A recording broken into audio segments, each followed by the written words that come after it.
Om Jananim Sharadam Devim Ramakrishnan Jagadgurum Padapadme Tayoshritva Pranamami Muhurmuhu. My dear Swami Dharmishtananda, other monastic brothers, my dear friends and devotees, today we are celebrating the 168th birthday of Holy Mother Sharda Devi. We all know that she was born in a village called Jairambati in West Bengal, about 100 miles away from Calcutta. And that in that village, to the couple Ramchandra Mukherjee and Shama Sundari Mukherjee. So she was the first of the 6 children, and she was the eldest of these for the 5 people, 4 brothers and another sister. And before she was born, as we read in the life of Sri Ramakrishna, the parents of her, Ramchandra Mukherjee and Shama Sundari Devi, they had divine visions. Ramchandra was in Calcutta on some work. When he was resting in the afternoon, he had a dream in which Mother Lakshmi appeared, and then she told him that she embraced him just like a little girl.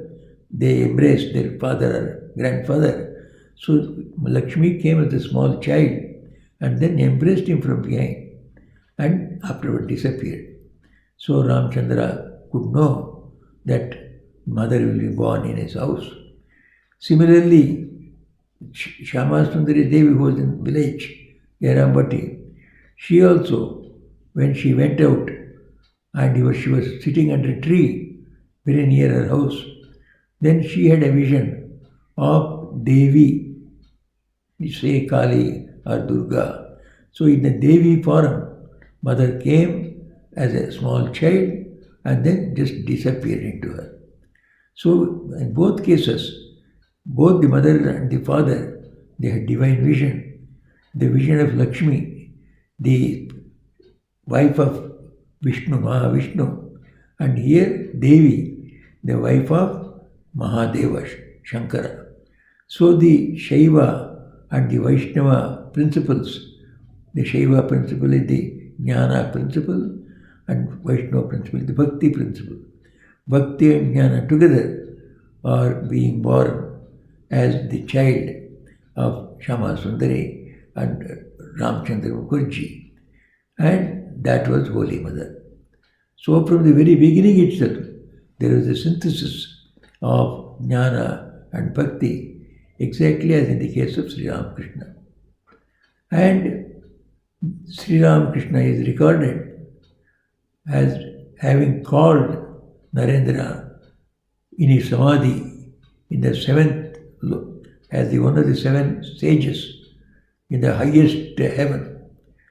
He was meditating and Sri Ramakrishna went to him, beckoned him to follow him to the world for the mission of Sri Ramakrishna. But do we hear anything about Sri Ramakrishna calling Holy Mother, beckoning her to come to the world along with him? There is no mention. She came on her own right. She was the power of Sri Ramakrishna, which later on Sri Ramakrishna himself acknowledged. She is my power, she is my Shakti. Without her, all my work will come to naught. Therefore, she must be always backing me. She is my Shakti. She is inseparable from me. In several cases, Holy Mother herself has said, don't think of me as separate from Sri Ramakrishna to her disciples. Sri Ramakrishna himself has instructed his disciples, especially the women disciples, don't make any difference between her and me. She is my Shakti. So these two are inseparable. Shakti and Shiva, they are inseparable. So Holy Mother hadn't to be needing to be called.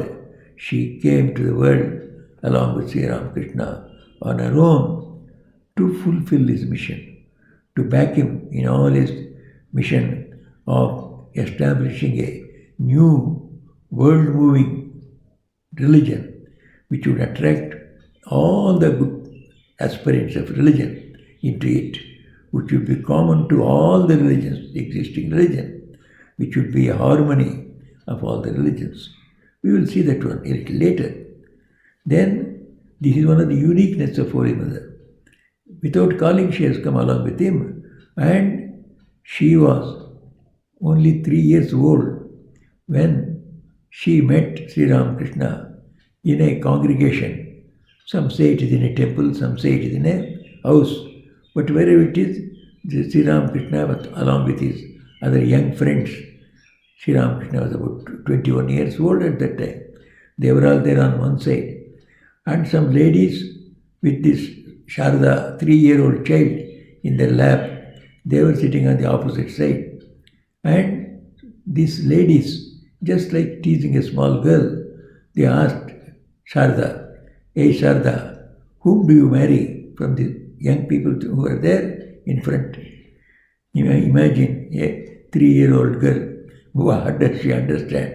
Perhaps she never understood the language itself, leave alone marriage, leave alone the youth in front. But in spite of all this little child of 3 years, she lifted her small finger and pointed out to one young man, and that was Sri Ramakrishna. A 3-year-old Holy Mother recognized her future spouse, future husband in Sri Ramakrishna when she was 3 years old. Compare this. Sri Ramakrishna, when his mother and brother were in search of a bride, they could not get anywhere and they were in worry. Sri Ramakrishna suggested, "You go and search for my bride at Jairampati, at Ramchandra Mukherjee's house." This he said only when he was 21 years old. Whereas Holy Mother has recognized him so much early as she was only 3 years old. The uniqueness. Everything unique is a unique thing with Holy Mother. Her own disciples and relatives who were very intimate with her, several times they remarked, "Oh Mother, everything is unique with you. Nobody can imitate you, nobody can be like you." So this uniqueness continues. Everything. She herself is surprised at her uniqueness. See, so many people come and salute me, call me Jagadamba, call me Divine Mother. I myself wonder sometimes, am I very different? So many of my colleagues are here, of the ladies who are of my age. So we were all together. So am I very different from all of them? Holy Mother herself is surprised by her uniqueness. So we continue to see her uniqueness. She met Sri Ramakrishna before she came to Sri Ramakrishna as a young woman when she was 7 years old. So 7 years old, Sri Ramakrishna had gone to Jairampati. He was escorting her to his village, Kamarpukur, about 7 miles from there. And then on the way, Sri Ramakrishna is teaching her, "Look, people may ask you when you were married. Don't say 7, 5, you say. 2 years back we have been married." This girl must have forgotten. So Sri Ramakrishna has to instruct her. We were married 2 years earlier. Now you are 7. If people ask you when you were married, you tell you were at 5th year you were married. And mother was like that. She didn't remember exactly most important events and the dates of important events. If anybody asked, "When were you married?" that means at what exact age, or when were you worshipped as Shodashi, she would just say, "You see, when the fruits of a particular tree, when they mature, at that time I was married." Every year the tree matures. So every day you get fruits in the trees. But mother was not bothered. No importance to anything other than God, godliness, spirituality, compassion, love. So this was all she was concerned about. So at 14, When she came, at that time Sri Ramakrishna took it into his hand to instruct her for about everything that would be necessary for her being an ideal woman, ideal householder, ideal sadhu, ideal spiritual teacher. He taught her, as Holy Mother herself said, he taught me everything that was necessary, from trimming of the wick of the oil lamp to samadhi, the highest meditation, to realize God. He taught everything. She did not add. I could understand everything. She understood. That is the greatness. Teach you can do, but how much of it is assimilated, understood by the student, is the criterion. Mother assimilated everything that Sri Ramakrishna said at her 14th year. That means in 14th year he had become a Brahmajnani. She had known what God was. Who could say, I have seen God, I have experienced God. What a fantastic achievement in the spiritual world, especially when we compare a genius in the spiritual world after Sri Ramakrishna is Swami Vivekananda. Swami Vivekananda is said to be a sort of a counterpart of Sri Ramakrishna. Such a genius, he could attain to the highest samadhi when he was about 23 years. So, 1886, so he attained to the samadhi, experience of samadhi in Kasipur garden. He was 23 years old, a genius like him, whereas Holy Mother has scaled that height of spiritual realization when she was just 14. Because she herself expressed, said, after that 14th year stay with Sri Ramakrishna, I used to feel a picture of joy has been kept in my bosom. Always I used to feel I am full of joy, I am full of bliss. No sorrow could affect me. That can happen only with a Brahmajnani, a man who knows or a woman who knows God intimately, experiences Him. Such a person only can be always blissful, whatever may be the external circumstances. So Mother herself declared, it was as if a picture of bliss was placed in my bosom.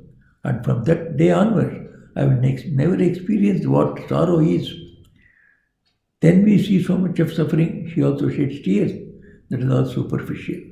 It is on the superficial layer, she may shed tears, but under that, in her heart, an ocean of bliss, ocean of peace was always flowing. So Sri Ramakrishna taught her, and this unique disciple assimilated the highest knowledge with the most practical knowledge, how to live in the world, how to respect elders, respect relatives and friends, how to serve people at home, and how to behave, how to manage things when you go out on a tour or going out or in some vehicle. Always get in first, then come out last, he used to say. Sri Ramakrishna taught her, when you get into a train, get in first so that you can take all the things that you have to take and check it up. And then while getting out, you come last, seeing that all things have got down. It has not gone away with the train. All such practical things.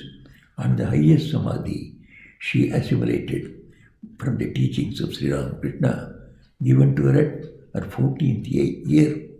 An extraordinary spiritual person. One day, as we all know, Sri Ramakrishna and Holy Mother, they lived very intimately, but each of them were far, far away of any body sense. Each of them felt themselves as divine beings, divine Atman, their divine souls. Both of them feeling we are souls. The soul is beyond all thought of sex, all thought of man or woman feeling. They lived for 8 months together, but both of them never thought that they were a man or a woman. So in that holy association with one another, one day Sri Ramakrishna asked Holy Mother, when she was shampooing his feet He asked, have you come here to drag me down to the householder's life? That is, do you want me to lead a householder's life with you like ordinary man and woman? Holy Mother, without any hesitation, immediately told, why should I drag you down to the householder's life? I have come here to learn from you, to help you in your mission. So to learn from you means you are a great knower of Brahman. I would like to know about Brahman. I also want to practice spirit samadhi. So I want to learn from you. I will be your disciple. And then secondly, then you have got a mission. I have come here to help you in that mission. You see, the mission of Sri Ramakrishna was to establish a religion which would be a harmony of all religions and establish the divinity of man and establish the great sadhana, spiritual practice called as Shivajnane Jiva Seva, worship of God in man, worshipping of God in man. Serve man with the idea that you are worshipping God. So this great means to attain the highest samadhi, Sri Ramakrishna made practical. So he wanted to give to this world this unique message. He taught the message along with that one, to consider all women as the representatives of the Divine Mother herself. He also taught that man is not a man, he is a temple of God. So treat every man as God himself. Every service you do to person, a living man or woman, is not a social service. It is a worship of God. If you do it with such a attitude. So all this unique message to the world, Sri Ramakrishna came and gave. That was his mission. Holy Mother says, at that age of 18 years, that I have come here to help you in your mission. That means he being a highest knower of Brahman, there is no idea of a body at all. So there will be no conjugal life, there will be no family life, there will be no children for Holy Mother. She knows all that. Knowing that she says that I have come here to help you. So you want to show the highest purity in a man's life. Similarly, I will also show the highest purity in a woman's life. Highest spirituality that a man can attain, you show. I also will show that every woman can attain to the highest one. So this was the mission of Sri Ramakrishna, for which she came as a help, and we see how successfully he carries out her intention of being helpful to Sri Ramakrishna. She helped him up to her 34th year. So afterwards, when Sri Ramakrishna left this world, the mantle of Sri Ramakrishna fell upon her. She was the spiritual successor to Sri Ramakrishna, a great event in the history of the spiritual world. In the spiritual world, no woman succeeded as his heir to continue his mission for nearly 36 years after the main incarnation leaves the world. That has happened in the life of Holy Mother. We will see it. So when she said, I have not come to drag you down to this worldly life, I have come here to fulfill your mission, to be of help in your mission. She had more than compensated the poor picture of Eve, who was a temptress, who is considered even today as a temptress of Adam. So Holy Mother has placed before us the highest a woman can attain spiritually. That is, she can be exactly the incarnation himself, showing the feminine aspect of the incarnation. So we come to that one later. This is what she meant while saying, I have come here to help you in your mission. So after that, Sri Ramakrishna, we all know, worshipped Holy Mother as Divine Mother herself. Tripura Sundari, Shodashi. These are all the names for the divine being, Divine Mother. So he worshipped her physically with all the ingredients of ritual worship on one night of Palaharini Kali Puja. Palaharini worship of Kali is every day, every year done. So he, on one such day, instead of having an image, he had Sharda Devi in the place of image. Sri Ramakrishna worshipped her as the living Tripura Sundari. And at the end, he did a wonderful thing, that is, offering all the powers, spiritual powers he had acquired, all the spiritual glory he had, everything he offered at her feet. He transmitted all his powers to her on that day, and she became equal to him in all powers, equal to him in the infinite knowledge, equal to him in infinite love, equal to him in feeling, absolutely fearless. That is the quality of any Brahmajnani. So this worship of Shodashi is very important in her life, and she was only 18 years old at that time.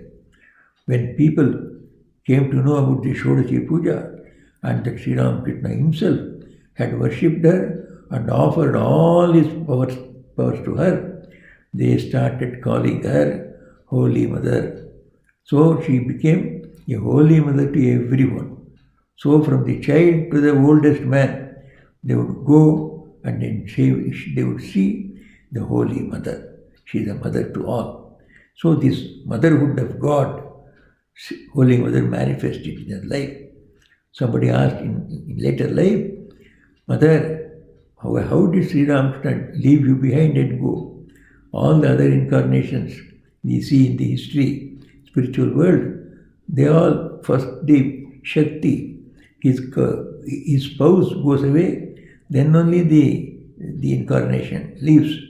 But this time you have been left behind in this world, and Sri Ramakrishna has gone away earlier to his abode. Why did he do that?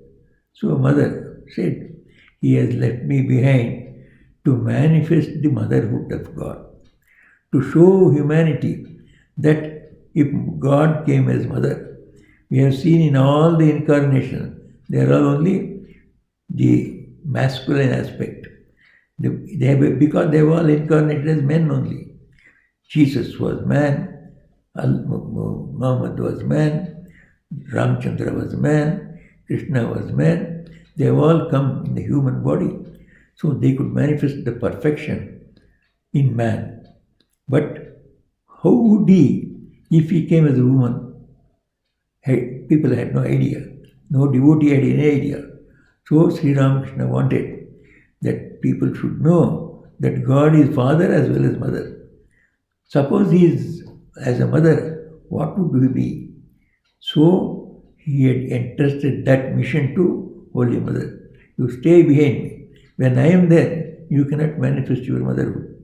Because she was such a ideal wife, she would hide herself behind him. Though so much of help she would do to Sri Ramakrishna, none of her help, none of her assistance would be known to anyone. So much was her humility, her secretiveness about hiding herself away from the common man's glare. So this quality of her would never allow her to show herself as the mother God. So when Sri Ramakrishna passed away, the very next day onwards, she assumed the role of Sri Ramakrishna as the guide for all the 16 monastic disciples and perhaps hundreds of household disciples, both men and women. She became the spiritual guru, and every one of them found she was in no way less than Sri Ramakrishna in every aspect. So this great thing of acting as mother, divine mother to everyone, God as mother, she showed that one to the world. She herself, in her own words, expressed this. I have been left behind in this world by Sri Ramakrishna to manifest the motherhood of God. We will see the uniqueness of that manifestation. So we find in Holy Mother's conversations, so many people come to her, ask all sorts of questions. You see, any one of us would get annoyed also. Silly questions they are asking. So, Mother has such an infinite patience. All the silly questions also she answers. For example, one of her disciples, young brahmachari, and Mother is already at that time 60 years old also.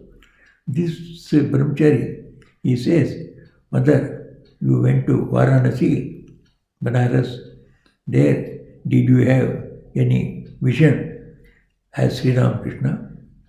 He said, Sri Ramakrishna had the vision of Shiva and Kali.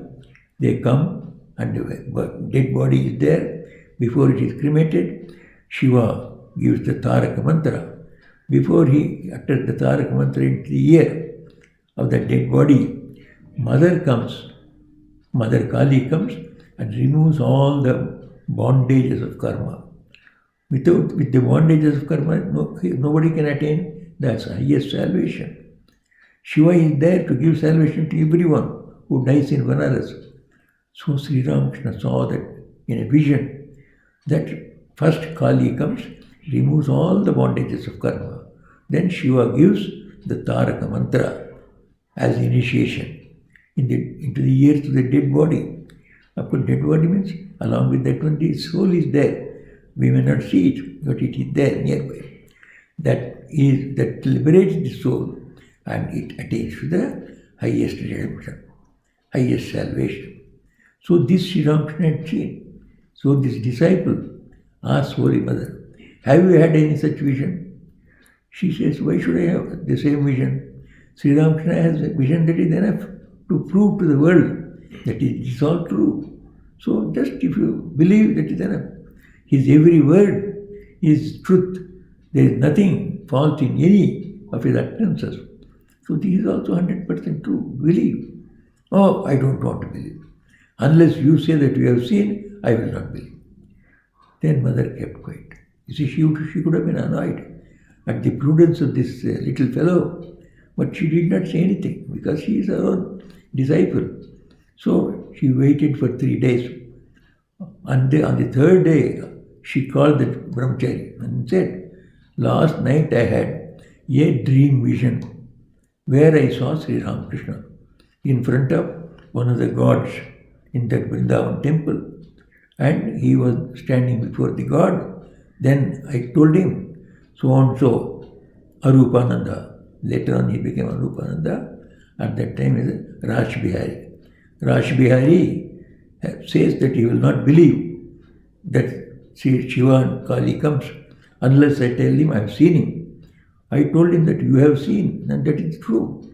But he says he doesn't want to believe unless I say I have seen it. Then Sri Ramakrishna told me, what? He has come to become a monk. Will he not believe in the elders' words and their experience? He must believe. How will he become a good monk? Mother waited for 3 days to get an answer for this small brahmachari's question, and she answers.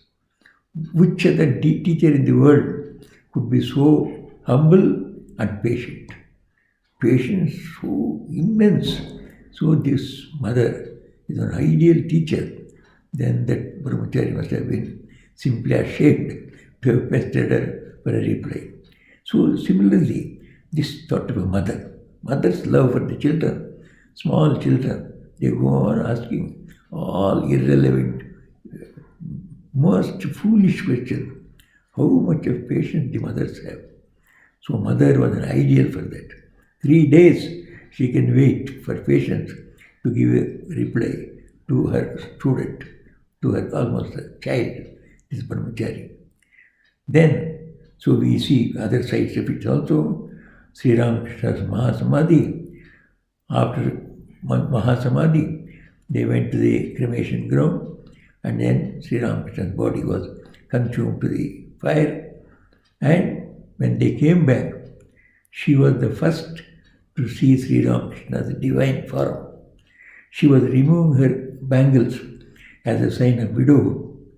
Sri Ramakrishna appeared in the Kasipur garden house where he left his body. He appeared before as he had been when he was in the physical body. And he held her hand. Don't remove the bangles. Then when she saw Sri Ramakrishna is there in his spiritual form, and then she immediately said, so I am removing the bangle as a widow. Who says you are a widow? I am eternally with you. Later on in another circumstances, he said the same thing. I have gone from one room to another. I am ever with you. In another time, the same fact he said, you ask the Gaurdasi, another saintly woman, and she will come and tell you why you should not remove your bangle. And she came and said, you are a highly spiritual person. Your husband also is a spiritual person, highest spiritual person. There is no death for anyone. You are eternally husband and wife. There can be no question of widowhood. So this happened. First to see Sri Ramakrishna after he gives up his body is Holy Mother Sharda Devi. She was his first disciple also, the best disciples also, the first woman disciple. So all these firsts are there in favor of Holy Mother. She was, after Sri Ramakrishna passed away, the uncrowned head of the Ramakrishna order. So this Ramakrishna order, she guided for 34 years from 1886 to 1920. She passed away in 1920. How many problems of missions she could find spiritual solution. So wonderful her life. When you go on reading her life, her uniqueness in everything. When Swami Vivekananda wanted to go to States, he wanted her permission to go. She permitted him because she had a vision of Sri Ramakrishna showing her that Narayan would go to the west. Sri Ramakrishna himself had appeared before Narayan in a dream and walked on the sea. So showing that he had to go cross the sea and spread the message of Sri Ramakrishna.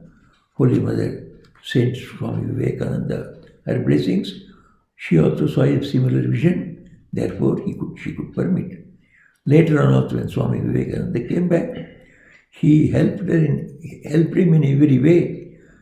Swami Vivekananda established the Ramakrishna order of monks with new ideals and new method of sadhanas, spiritual practices. So these were all in line with the Vedantic tradition, but very, very practical to the modern world. He had cut off all the ritualistic portions, etc., which had become irrelevant for the modern times. But the core of Vedantic sadhanas, he kept in tight, kept well, perfectly all right. He gave those truths to be practiced, how to be practiced in this modern world. So this is how, and all people couldn't understand. There was a lot of criticism, a lot of misunderstanding. It was Holy Mother who came and helped Swami Vivekananda at every stage. So at last, so when their last days came, so she said that, Sri Ram, my time is over. I have withdrawn my mind from all my attachments. As a mother, whoever would go to her, they would so much get attached to her. Everybody would not allow her to leave this world. So for the sake of others, she suffered and suffered. She herself said several times, you see, I many times wanted to leave this world and go. But then Sri Ramakrishna said, no, we have got lots of things to do.